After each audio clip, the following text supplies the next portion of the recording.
Good morning. Today is April the 21st, 2022, and we will call our Seaport Manatee Port Authority meeting to order, and we will start with my good friend, Chaplain Matt Ennis, with invocations, and then the pledge will follow.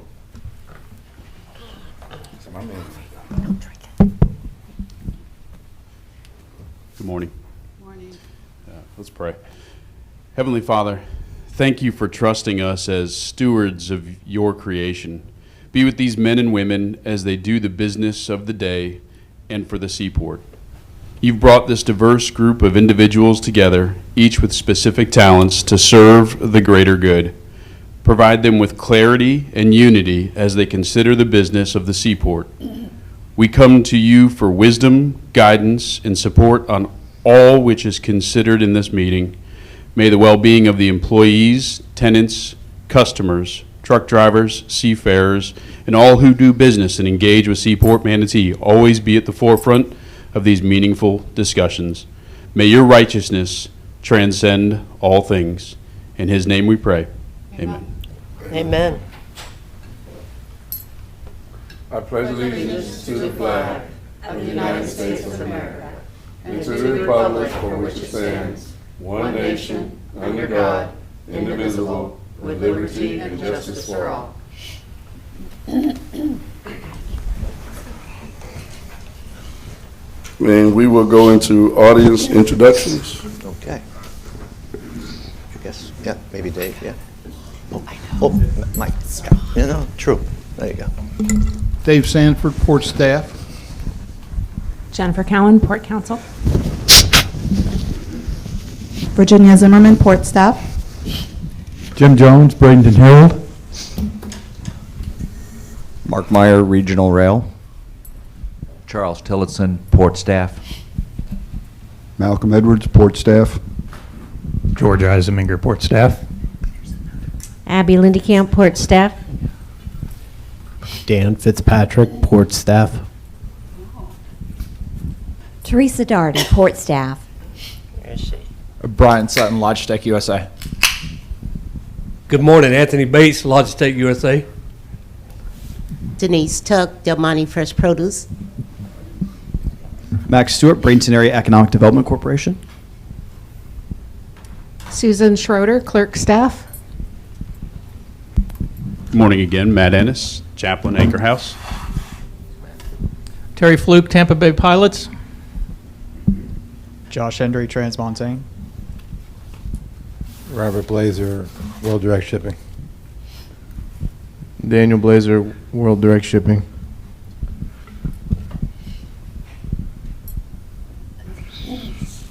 And as we see, we've gone through the audience introductions, and now we will open it up for public comment. Now is the time for public comment. Do we have anyone in the public that wants to comment on the agenda item? We have no one that wants to comment, so we will close public comment, and I will turn it over to Mr. Carlos. Thank you very much, Commissioners, Mr. Chairman. Just a brief housekeeping item. Items 3D and 3J need to be revised to include a test language, which I have already signed. Then the chair will sign that. We need to update you on the test language that wasn't included. It's right over here. After the chair signs it, the clerk will put it into the record. Today's meeting, we have two very, I think, outstanding speakers because they relate so closely to what the port is doing lately. And although, I think we're going to change the order. I don't know if Daniel Blazer want to go first, Daniel? Second? Okay, we can have you come second if you like. Okay, then come on up. Come on up. Come on up. Next time it's yes or no. Because yeah. Good morning. Good morning. Hey, what's going on, my man? Come on in. Okay. Now I want to introduce Daniel as well as our next speaker. And so Daniel and Robert Blazer, in fact, shy and retiring Daniel Blazer in the back, the founder of World Direct, along with Daniel and the founder of many other companies and organizations. But particularly to us, World Direct Shipping is an extremely, extremely valued and important customer because of the commitment they have made to Manatee, Seaport Manatee in general, and the region. He'll be able to tell you more about this. But it's really something very, very unique. The business they have started, and most of you have already heard about what they did. They took essentially, what is a totally different business, the produce business, the market business, the consumer business, and went into the shipping business, how to lose money quickly. In the shipping business, but they make, in the produce business. But they've met with tremendous success, tremendous. In my 30 plus years in the port industry, just in Florida alone, I don't think there's another company on record that not only has had this success, unprecedented, but also headquarters are in Palmetto. It's the only large container company, not only in the U.S., because they now think by now they're probably the 24th largest shipping line on imports. Mind you, it's mostly imports for now. On the 100 in the U.S. That's no small feat to go from 0 to the 25th largest in the U.S. on imports. So, without going any further or taking away any of the additional information that Daniel's going to give you, I want to introduce you to Daniel Blazer. Nice. Here you go. Do I have to use this? Yes. You're on TV. Okay. Is it on? I'm on TV? It's not on, I don't think, right? You will be. Yeah, We'll be so you would watching just you at night when we can't sleep. It's on our TV. Oh, that's horrible to tell them. I know. I doubt if I'll be doing that, Daniel. I said, I doubt if I'll be watching you at night when I can't sleep. So, We're bad today. I think I'm supposed to be just giving a State of the Union. That's kind of how it's going. State of the Union, yeah. So, I guess a little history. We just, like you said, produce business is the heart of our business. That's why we started the shipping business. We started with a chartered vessel that was leaving from a small area. Told you I didn't want to use it. How about now? Oh, yeah. So we started with a ship that was leaving from a small port that had no equipment at all near our Mango packing house. And so we started with that with a chartered ship, and little by little we decided to buy a ship and then expand our port calls in Mexico and add other ships. So now we have 3 of them, Queen B1 and Queen B2 and Queen B3. 2 of them are sisters. The small ones are sisters, and Queen B3 is a bigger one that Reggie drove one time. Is it still together in one piece? He had a lot of supervision. So, other customers like the idea of having a fast service from Mexico, and they have more and more over the years, especially with the border problems and shutdowns and closures and whatnot.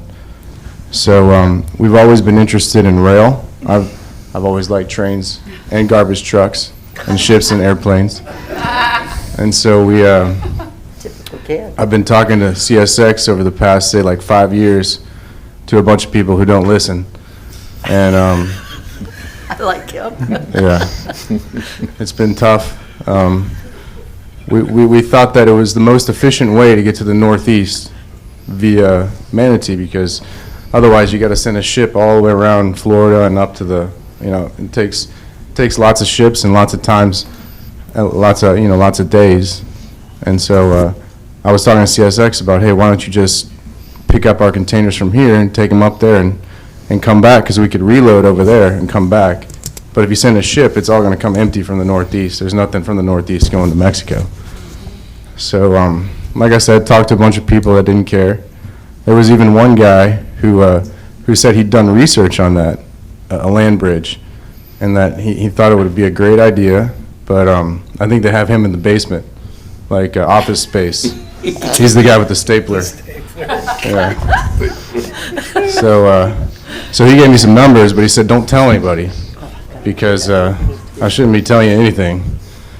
And so kind of let that go dormant for a while. And then we had some customers call recently because all the congestion up north. We handle Samsung and GE and other customers into Florida. And so they all have distribution centers in the Northeast, and they called and said, please send one of your ships up there. And we said no, because we can't just send a ship up there and come back in 2 weeks. What's going to happen to the business we already have? But I used that and sent a message to the CEO of CSX and told him, hey, I've been talking to the guy in the basement. I've been talking to all these guys for the last 5 years. Here's their names. They just come and punch in for a paycheck, and that's it.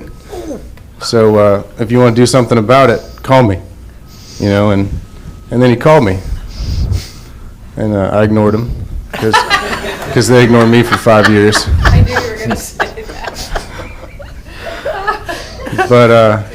But then he called again and emailed me. So I picked up his call. And he said he was very interested. He apologized for all the people that do nothing at his company.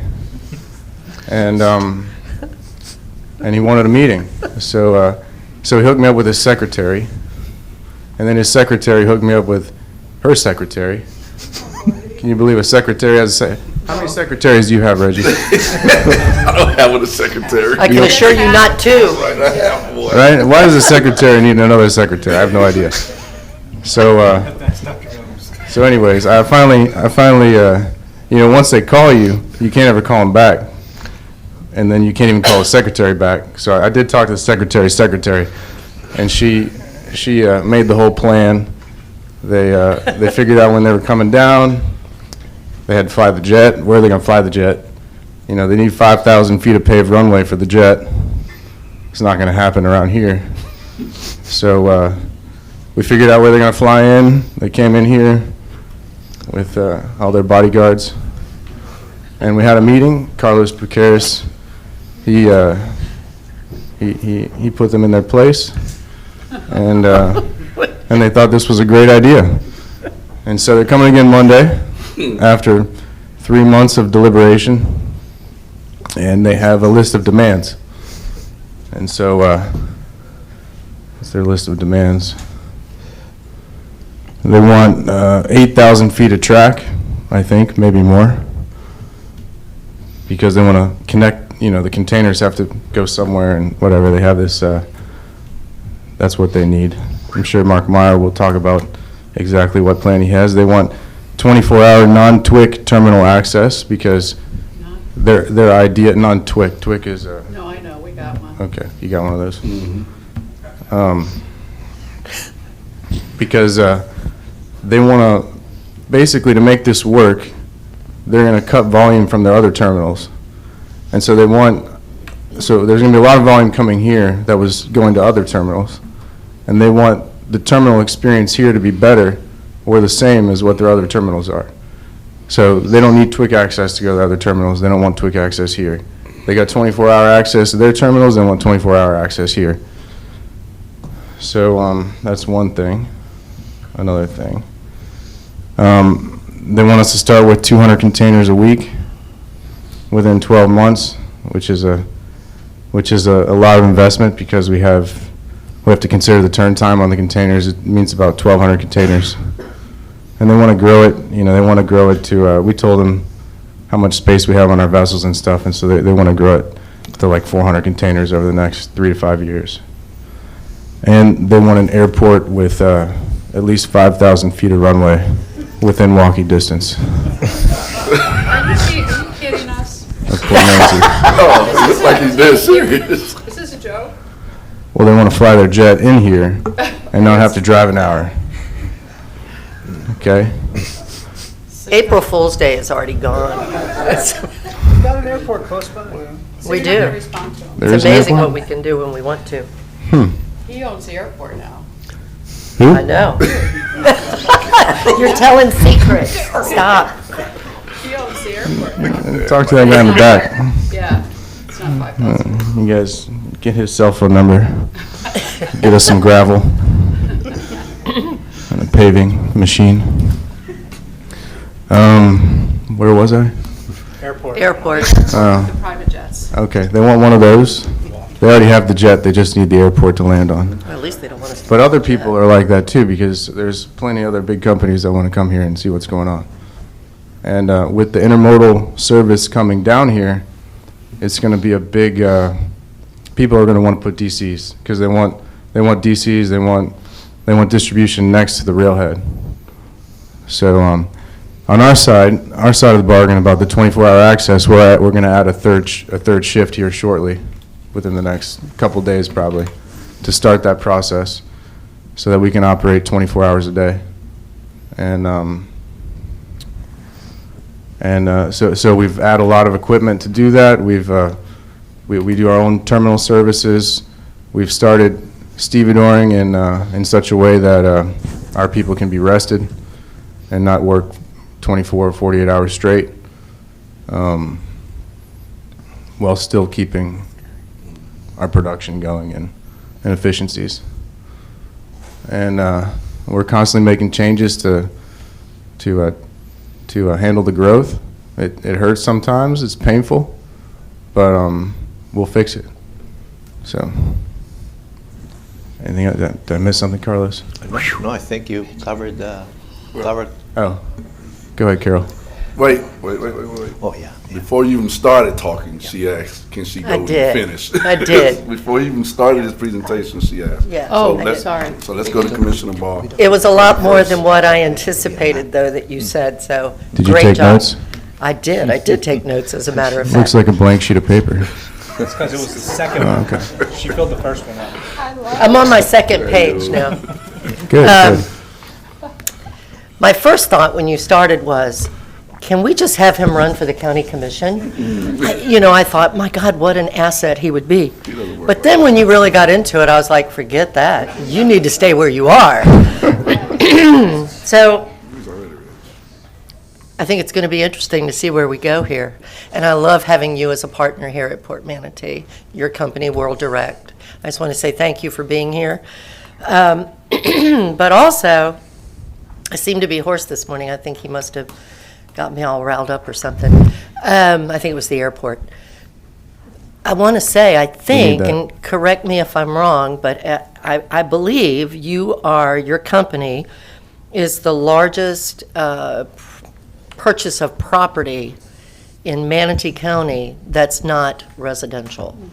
And that is huge for the port. It's huge for Manatee. And as you know, we set not just as the Port Authority, but also as the County Commission.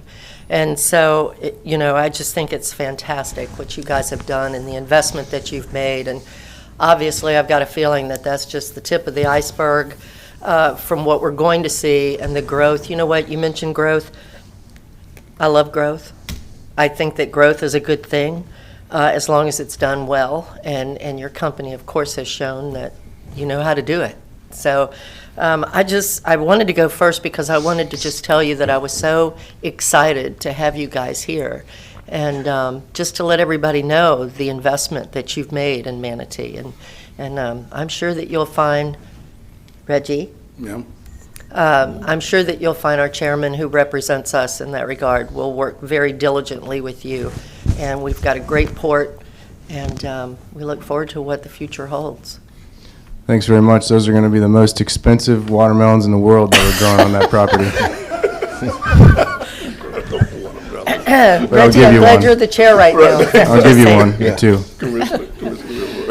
Welcome. I'm the longest serving elected official that's been on the Port Authority since 2006, and been here through the recession and now where we are today. And I remember when you were being discussed at our Port Authority meetings before you came. So it's so happy to see what I see today versus before. We had like 400,000 in our reserves, or maybe $1 million. That was it. And it's a little different here in Manatee County. Actually, in case something happened, we have to guarantee that we have to help you in case, or we have to help the port in case there's issues financially and stuff. But the non-TWIC, I don't know. I mean, I don't know if we do that, if that's legal, because I just know it's all required by Homeland Security. And so that, the airport, My friends, the readers, used to own, you bought it from them, and Good I went to people. high school with one of them. But Carlos I don't Baruch know as if that's something that you guys are looking at, or you just tell them they got to go to Sarasota or Tampa. And the 8,000 miles of rail, 8,000 feet of rail, where were they wanting that? Were they wanting that on your property across the street, or what? Oh, actually, they don't want any traffic jams on 41, so they just they want to put it over here. On here, so then it connects in, and so that's something we'd look at. I don't even know if we have that much room. That's so. why we have staff. No, well, you've been talking to staff, so you gave us some big obstacles that I guess we'll have to find out if there's ways that we can accommodate that. Nothing is too big. Listen to you. I like him. He doesn't take no for an answer. I like that. Well, I'm not saying no. I'm just saying those are the things that stuck out with me. And actually, Congressman Micah, when he was transportation and committee, we were one of the few that actually required the TWIC. And everybody has them, but they don't have the readers, where we have the readers. So there's a few that do, but not, he was impressed that we actually did it because of the Homeland Security issues. So I don't know, that's something and Vanessa's right, you'll have to go through staff, and those are big, big things that we have to accomplish. What's our time frame since they're coming down tomorrow, next week? Well, we won't finish paving the runway by Monday. No. So You have the beginnings of a dirt one unless you covered it over. they could land once there. Yeah, exactly. I know. Just remember, she did say she was the oldest. Yeah. She's actually the oldest. Oh, But don't start. my friends finger actually pointing. fly into that airport, have flown into that airport for years, so I know smaller planes can do it. But anyways, those are big asks. I'd like to hear a little bit from Carlos, because it's very interesting, and I know you got our chair. You'll be working with us through these issues, but I'm glad you brought them to our attention. All right, a couple things. I've had the opportunity to spend some time with the Blazers. You're kidding. And what I always do out of one eye, I watch Daniel, and then I always make sure Dad. I make eye contact with Dad, right? Yeah. And I remember the first time when we met, and we actually had the opportunity to tour Queen Bee. And it was this is a great family. And for the things that they're doing, and for the industry, the word juggernaut comes to my mind, because what he's basically telling all of us is we're going to find a way to get this done. We're going to exactly move. what he's saying. we're going to move, and we're going to make sure these next steps that are in line, we're going to make it happen. I'm excited. Obviously, you all know Daniel have a different type of sense of humor, and he's about his business. He's about his business, and his knowledge of the industry and his knowledge of his ships is incredible. And I was like a kid in a candy store when I had an opportunity to tour the ship and tour the engine and look at how all the horsepower and everything to take place. You know, being a young kid from Palmetto, you don't get an opportunity to see things like that a lot. So I was just blown away, and then to sit down and to see their energy and their effort, and they move quick. They move quick, and I don't really think Daniel and the family takes no for an answer. But we're excited. We're excited that you all are here. We're thankful more than anything, because I can imagine what's going to take place in the next 3 to 5 years, and the economic impact and what will happen on behalf of the port and all the things that you all are going to bring to our community. So I would say thank you. I would say thank you. Thank you, guys. What are you? It's almost 500 acres across the street. That's about the size of Robinson's. So that's pretty big. Are you going to? It's not going to. It's not going to be residential, right? It's going to be industrial. I'm assuming that land. Or do you know yet? I am tired of staying at the Hampton Inn. Okay, so you're gonna put a hotel there? Well, I honestly no, maybe just Wait. like a trailer or something. I can. Oh, okay. I can walk across the street, go to work. At its appointed time, I'm sure all that information will come to the forefront. A lot of those discussions, a lot of things. Well, that's Manatee County side. Right. That won't be the port. That'll be us as a county commission. That's what I was just wondering. If I may. Well, everyone that spoke, Yeah. except Commissioner You have Satcher. anything? Yeah, I just wanted to kind of reiterate that I'm glad you guys are here and getting stuff done. And I would hate for us to, in a future presentation, be named alongside CSX employees. And so my plan is that, we'll get on it and make it happen so that, that's a lot of employment. That's a lot of business, and sounds like CSX is setting it up to be more than just, they want to be able to move a lot of stuff out of here. That sounds great. Of course, you could have a totally different place to land planes, but if it's the one we're thinking of, that's exciting. And watermelons are exciting as well, so. Expensive. Delicious. Delicious, yes. But that's exciting and part in my district, so that's exciting. I know I said that 50 times, okay. So I guess I'll move on, but I think you'll find us to be favorable and good partners, and if not, we'll get on it and make sure that happens for you guys, and we appreciate it. Commissioner Ball. Great, thanks. We are looking forward to a long-term partnership with the CSX. I don't want to sound negative when I talk about the CSX. It was quite an experience, and it will continue to be one until it's happening. But they're committed, and they're willing to make a long-term commitment. And so I think that's going to be great for the area. Great. Commissioner Ball. Thank you, sir, Mr. Chair. All jokes aside, and this has been a great time this morning. I can remember, I might be the oldest in age, but I haven't been here as long as she has. I've only been here since 2012. But I've chaired this committee 3 times. And I got to tell you, CSX, we have discussed many times wanting to grow CSX and wanted it to grow here at the port. I remember right after I got elected, we bought a new locomotive, as I recall. And so this is kind of a dream that we are going to be able to share with you in growing Port Manatee, growing World Direct, the whole thing. So we are super excited, and I think you're going to find that our staff will work every way and try to figure out how to be able to do whatever needs to be done to make it successful. And if you should need a part-time job so you don't have to stay in that trailer, I wish you'd run for county commission. I'm just saying. But not for his district, though. But thank you for being with us this morning, seriously. Welcome. Thank you. Thank you very much. Thanks, Daniel. Appreciate it. Yep. Thank you. Just wanted to add one comment, if I may, Mr. Chair, and that is, again, that to my knowledge, never has the president of CSX met with, the one who talks to the secretaries and the one who, persistently has reached out to one of the largest corporations in the U.S. Not easy to deal with them. And so we will certainly continue our cooperation with the CSX.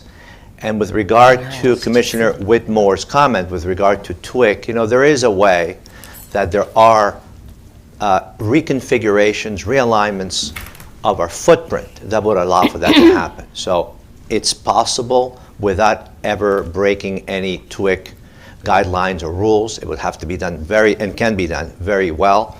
And that's a must because the truckers and the users need to go in and out seamlessly without having, to use the TWIC badge. So, again, great company, fantastic partner, as you all have heard. And interestingly enough, we, matched them up with Mark Meyer, who is, the person responsible at the Manatee Railroad now, that we provided, the operating agreement over the next few years. To tell you the rest, because while Daniel is really an expert in shipping and railroads, this person here next, Mark, is a real expert on railroads. They run railroads all over the U.S. Mark, if you'd like to come up and tell us about, how you're going to make those things happen. Yeah, because this is they will be an the other interesting partner, right? That's the, We need 8,000, if there's any way possible that you can pay for that. Well, Carlos, I'm not following Daniel ever again, just so you know. Can't say I blame you. So before I get started, a couple of comments. I do know that they have corporate helicopters, so a helipad might be a little more reasonable. But to introduce myself, I'm Mark Meyer. I'm the Director of Marketing and Sales for the Southern Region of Regional Rail. And Regional Rail is a holding company that we have a number of railroads across the U.S. We are partnered with a company by the name of 3I Infrastructure, and 3I is the fund behind our holding company that allows us to purchase railroads all over the U.S. So right now we have 7 railroads. We came into existence in 2007 and started purchasing railroads up in the Northeast. That was prior to my tenure at the company, but in 2020 they came down and purchased the Pinsley Railroads, which were the 3 railroads that we held in Florida at the time, the Florida Central, Florida Midland, and Florida Northern Railroads. As of this past year, we started operation at Seaport Manatee and are extremely excited to operate here. This is our second port. We also operate a port in North Carolina, the Port of Morehead City, and it's an interesting concept. I worked in just about every type of transportation in my history, but trying to teach the railroaders about boats has been very interesting, to say the least. So this is just a list of where we have railroads. So you can see the southern region, which is our most important area, is the area I control, and that's the four railroads here in Florida, and I have partial control of the CNLA up in North Carolina. So what do we do as a short line railroad? So we interact with the Class 1 railroads. We are basically the local pickup and delivery service for the Class 1 railroads. They do long haul really well, and we handle customers very well. So we spend a lot of time working with the customers to figure out how to better serve the customers. We also work in industrial development, and we work within the local municipalities that we're located in to develop safer and better rail service. So our focus in Florida is to develop our freight network.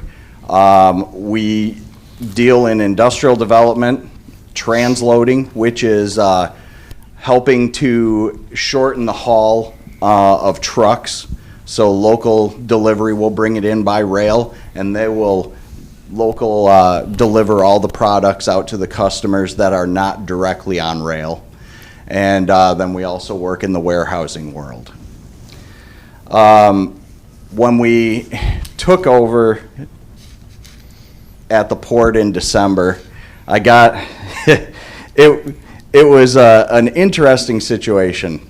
I got a call the very first day that we took over, December 1st, from Daniel. First conversation we had, he introduced himself and explained to me that he'd been trying to bring intermodal to the port for some time.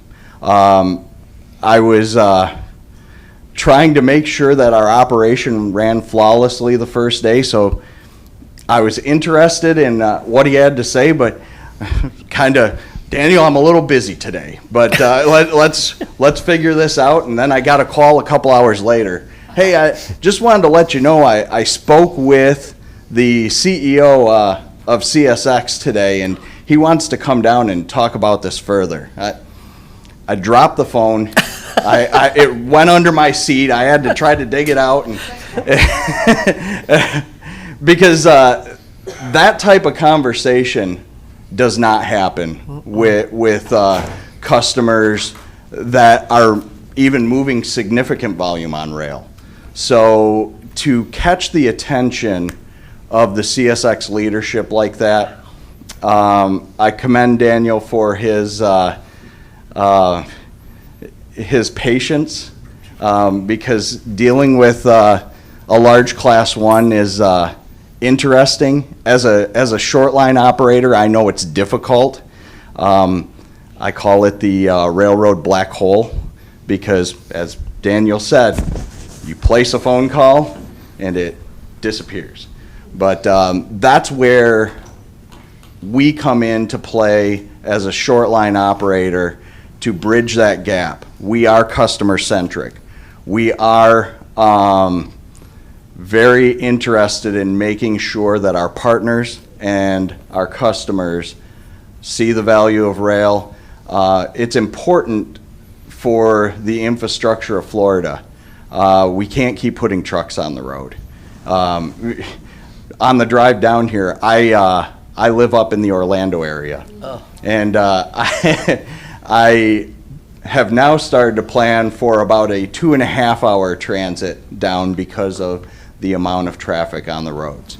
So we're very interested in seeing this develop, because if it doesn't, that's more trucks, more containers,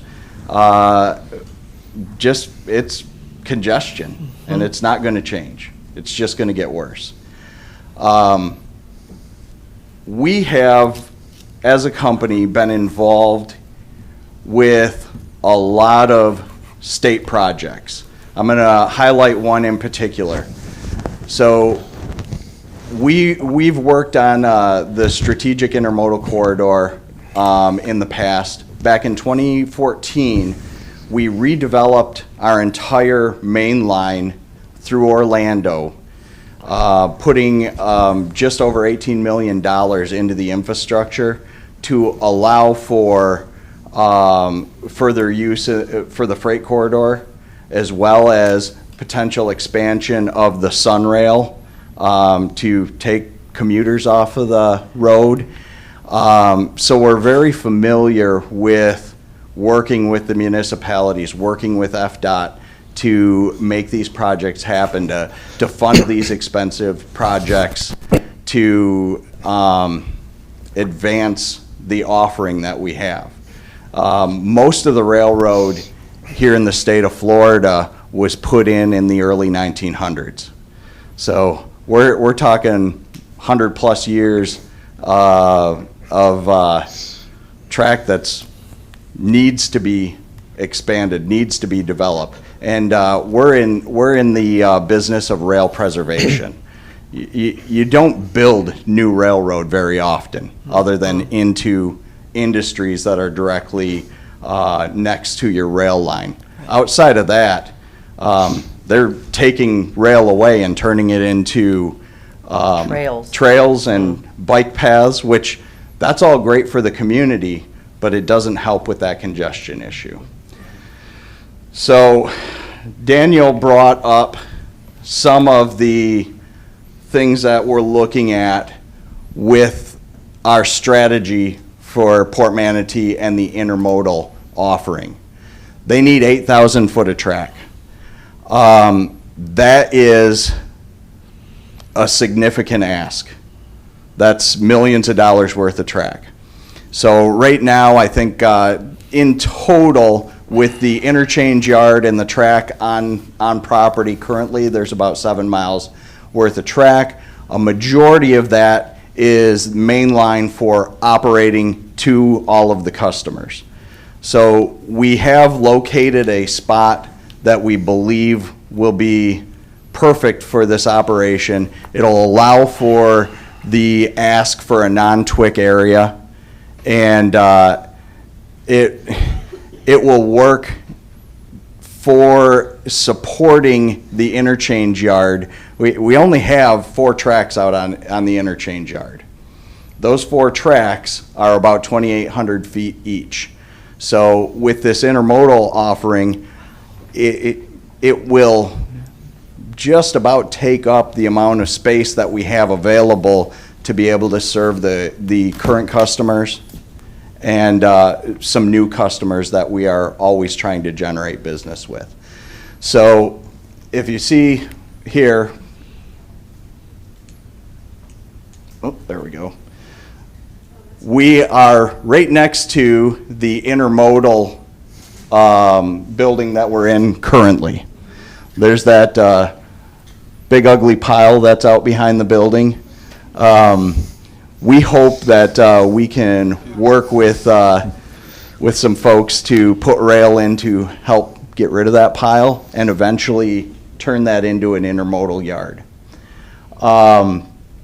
In the meantime, we do have our serving yard, which is directly adjacent the Martin Marietta site, that we can do an interim intermodal yard at. So that's existing track. It just needs the ability to have a container yard next to it, which from what we figured is possible. So this is the now, and here we have the future one, and that is 4 tracks of about 1,400 foot in length. Some of the things that our railroad will have to do to support this operation is right now we're a 5-day-a-week, 8 to 5 p.m. service.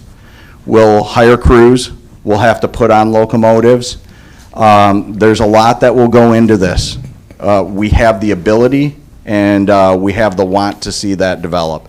Developing an intermodal yard with a short line railroad at a port that is not direct Class 1 served is unheard of. So this is definitely the case study with CSX and the other Class 1s. So we're extremely excited about it. We believe that it can happen, and we're going to. This is the big project here. We're continuing to try to develop new customer base. A few of the things that there is not currently operated at Port Manatee is a transload yard. Things that will help support local businesses that are not directly on rail. We believe that with this build out, we'll be able to open up track that currently is being used for other operation, the holding of cars and whatnot, to expand our service offering here on the port also. Seeing freight move through the port is my number one goal for the next 2 years. They've challenged me to make this my second home. So Daniel, I'm going to need a space for my trailer right next to yours, if that's okay. It's better than Orlando. Yeah. Yeah, no kidding. Yeah, I lived in Southwest Florida for 15 years, and when I went to work for the railroad, I told my wife, and we had just visited Disney 2 weeks before with our kids, and she said, I don't know how people live up here. So I go to work for the railroad, and I said, well, we're going to have to figure out how those people live up there, because that's where we're going. Yeah. That's how it always happens. Yeah, so we're extremely excited about what we have going on here. We can support World Direct and the Blazers to develop this piece of business. We've been speaking with CSX and figuring out the operational issues that need to be resolved. CSX is excited about this, and anytime you have Jim Foote behind a project, it's going to go. Cool. Okay. Any questions? Lots. Okay. Who?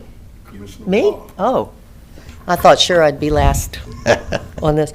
You know, it's funny, you talk about Orlando. I have to go up there 2 or 3 times a month for meetings, and the traffic congestion is crazy. I mean, it takes me, you're right, 2.5 hours a lot of times to go from my home in Lakewood Ranch to Orlando, or even worse, coming this way. So, you know, I wrote down, you mentioned, I wrote notes. I mean, I got 2 pages again. Regional rail, yes. Regional rail. I mean, that when you said that, I was like, oh, I think I'm going to like this. You know, I know that you've probably had meetings with our chairman, and with, you know, obviously with Port Manatee, but, you know, it seems like, I don't know, it's the weirdest thing for me. In 21 and 22, there have been so many things that have come up that has succeeded, and it's things that we've talked about for my 10 years in this political world, and so many of them are coming true today. And I don't know if that's the sign that maybe it's almost time I can go home and be in the real world. That would be great. But I'm really excited. When you say, you know, CSX, I mean, this is a dream. I mean, I've looked at several of the people out in the audience this morning. They're looking at me like this, yes, yes. So we're very excited. You know, we have one of the best lobbyists here at the port, well, I won't mention his name, but, you know, with the state of Florida that does deal with Tallahassee, that should probably be able to be very helpful. I'm sure that there'll be meetings along that line. And then I think with the chairman, you've probably already had meetings with Congressman Buchanan. Not on this topic. Congressman Buchanan, you know, if everything goes right, which it's looking, again, like that's going to go right too, come November, will be the chair of the Ways and Means Committee. Mhm. So, you know, all the stars are kind of getting aligned. Isn't that weird? So we do have, and we've got a great relationship with DOT. So, you know, all the stars show that maybe we can really put this together and work it out, and we'll have a great family. We already have a great family at Port Manatee, but we can grow it even more. So I'm sure that I can only speak for myself on this board, but I can assure you that I'll do anything I can to try and help any endeavor that the port feels we need to maneuver with. And I look forward to hearing from staff and seeing what you guys think and how you think it can be done. And this is a great time for Port Manatee. It's an even better time for Manatee County and Southwest Florida. So let's keep it going. You've got partners in us. Thank you. Commissioner Whitmore? Some of my questions may be for Carlos also, so don't leave. First of all, if you go in the back of your book, you can see the layout of what you were talking about. And the bottom right slide, that's where is that fly ash that's covered over behind us, Carlos? No, What is that? That's phosphorock. Oh, okay, all right. So that's what would be where the intermodal, transmodal, So that big, yeah, what is that? Is that where the train comes through? that would be 4-track ladder track to be able to support the intermodal operation. So the reason that we have it there is we met with our engineers, met with our operations, and figured out to lay it out where it would be reasonable for World Direct to load the trains and offload. This was the best place that we could find, and it's almost the only place that we could find to make such a large operation work. Now, I've served 3 times as chair in the past, and I think, isn't CXX, are they like across the street that we hook up to, or are they on this side of the? So this is their track running right next to there. Because years ago, we had to improve it, okay. Yeah, so one of the things to consider with the interchange from CSX to the short line operation, they're running longer trains. They'll most likely tie this in with the juice train that goes down to Sarasota. Yes. Yeah, yes. that's what I thought, because they have their own tracks too. That Yes. goes over the river. Yep. Okay. So the way it needs to come into the current interchange yard, which will require a track to come across Piney Point Road. But we've looked at how to operate this and how we would break it up in the interchange yard so we wouldn't impact the traffic for any more than 5 minutes, each cut of cars that we would bring over to the intermodal yard. So we really looked at how the operation was going to work and how we would ensure that we weren't interrupting the rest of the port business that is so crucial to be on time and to keep the trucks flowing in and out of the port. And to hear your comments regarding Daniel, or Danny, now I'm starting to call him Danny, I think you call him. Daniel, to get him the attention of the CXX top management was very interesting, and Yeah. all the stars are aligned, so we do need to move forward. I have one question for Carlos. Do we pay for the 8,000 feet, or does CXX It's do it? yet- I remember they did in another time. I mean, how does that work? It's yet to be determined how that Oh, will occur. okay. The financials and the construction, the first, as Mark said, we have the interim solution up here while we work out the long-term solution. Oh, The okay. financing, would need to be, So we can do it sooner than later? well, it depends. to get everything lined up, okay. The footprint's there, we own the land. Right. So that's doable. The material that's there, it's not going to remain there. It's Right. supposed to move out, which, as Mark said, with the railroad. And so, we do have and control the footprint.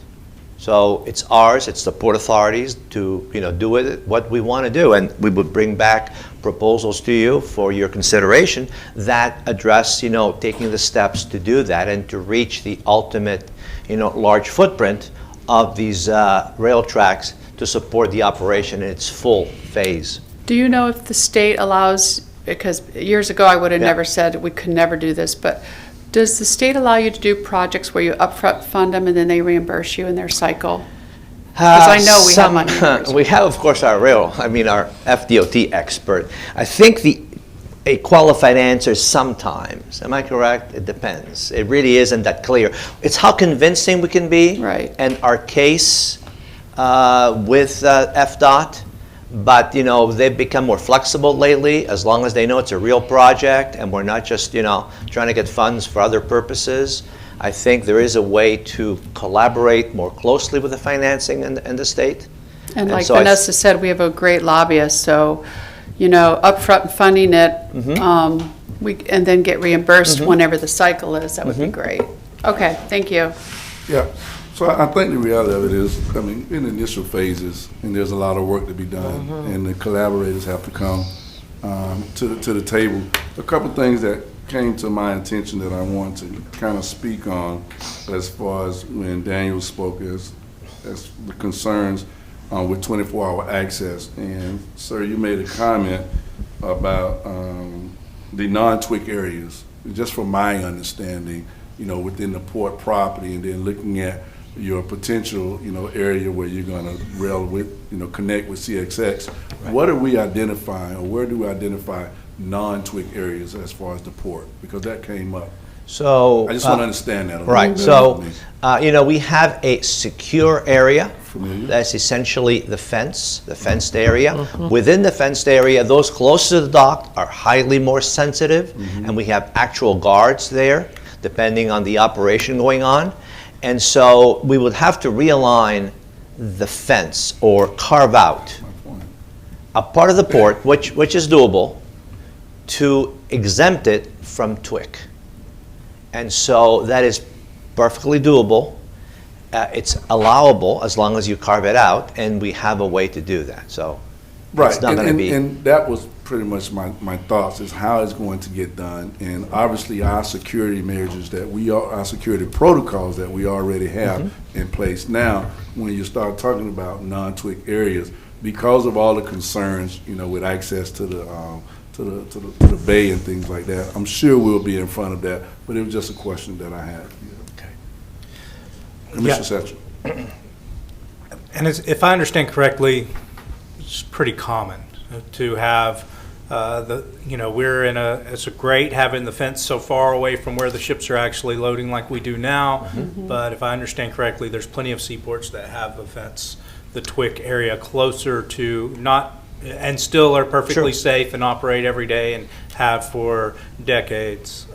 So I don't think this is, a brand new brain surgery. It's something that's been done. Am I correct about that?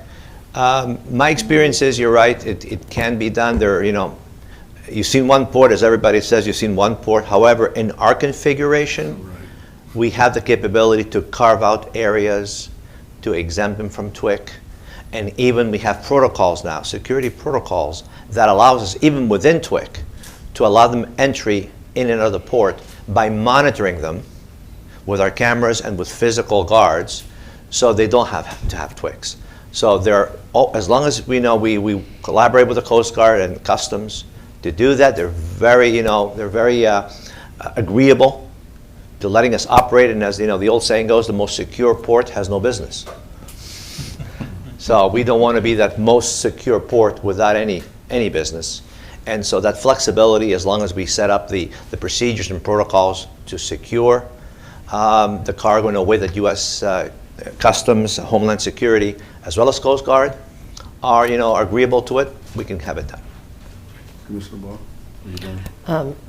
No, Mr. Chair, I'm anxious to sit down and have a meeting with staff and see how we're going to move forward and get all this done. I think it's a very exciting time for the port. It's a great time for your business. It's a great time for World Direct. It's a great time for all of the businesses that we have here at the port. And, we're really seeing results. And we're very blessed in that regard, because there's been other ports that I've heard that, haven't been as fortunate as we are right now. So, it shows. As I always say in these meetings, it's all about our staff. Y'all make us look really good. Thank you. All right, for so all you in do. my closing comments on this particular topic, this kind of reminds me when I was to transition out of the military, and the captain said, "Well, what are you going to do next, Corporal Bellamy?" And I say, "I really don't know, but I put my shades on, and I say, my future's so bright, I got to wear shades."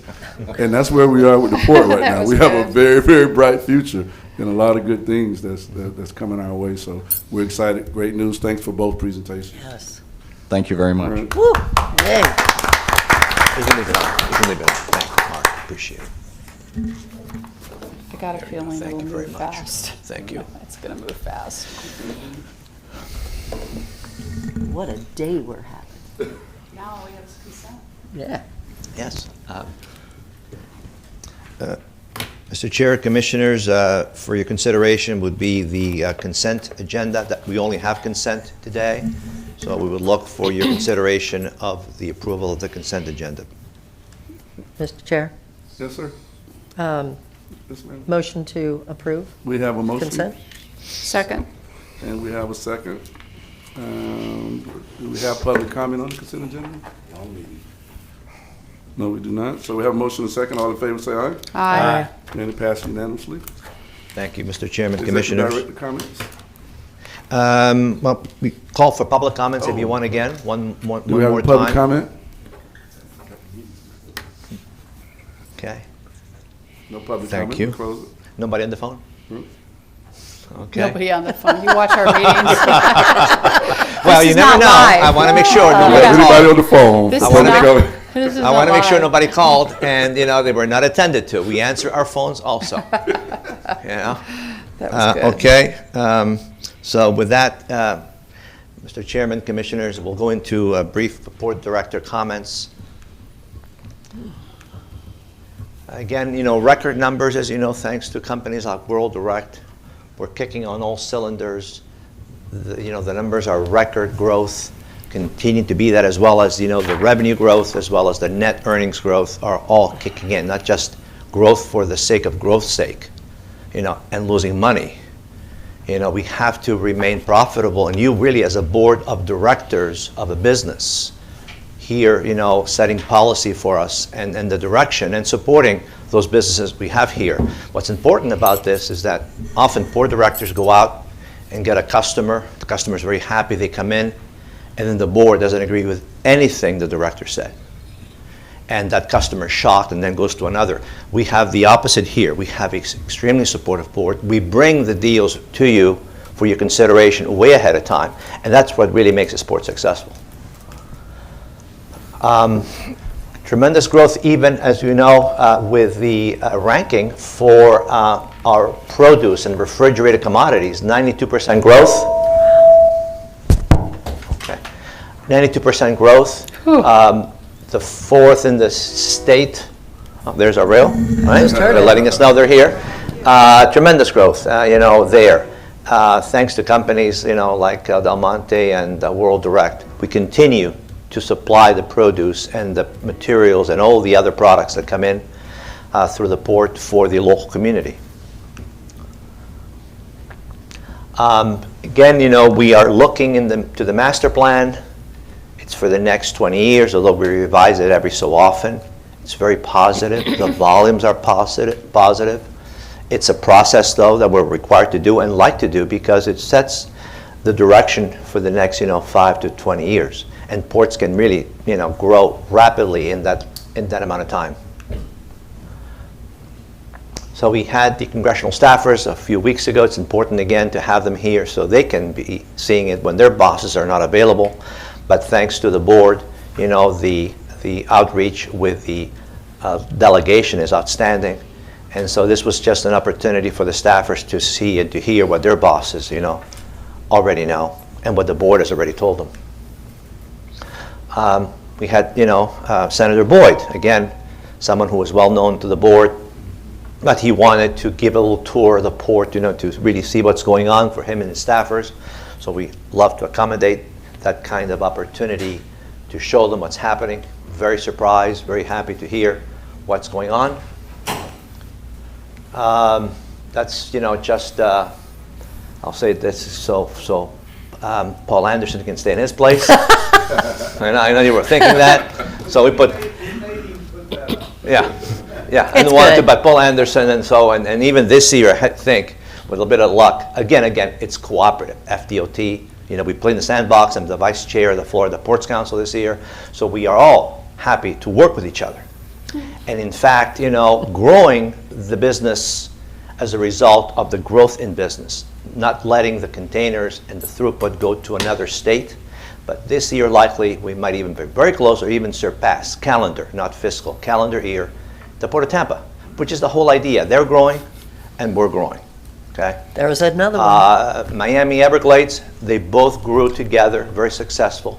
So it's a matter of raising all the ships, not taking cargo at the expense of another. And in fact, this growth is not at the expense of any Florida port. We didn't take one container from Florida port. And we will be, closing briefly South Gate for construction, expanding the ability for the port to be able to process drivers at both gates, north or south. Again, it's needed because of the volume you heard. The truck volume, the car volume is growing dramatically, and we need to keep up with this, and this will provide us that opportunity. If you're all available, we'll put it on your calendars. We'd like to have a ribbon cutting on our expanded container yard. See all those blue containers and even the Del Monte containers, the blue containers. We have containers of all colors. And so again, it's a significant investment for the port. It will allow us to grow our containers even more because the containers bring the consumer goods that the residents of Manatee County and even surrounding counties want to buy. So we bring them closer, less trucking. It doesn't have to come in through Miami or Everglades. It's coming in from here, shorter, and even those that go long will be on the railroad. So it's a win-win. And that's it for my remarks, Mr. Chairman. Commissioner Whitmore?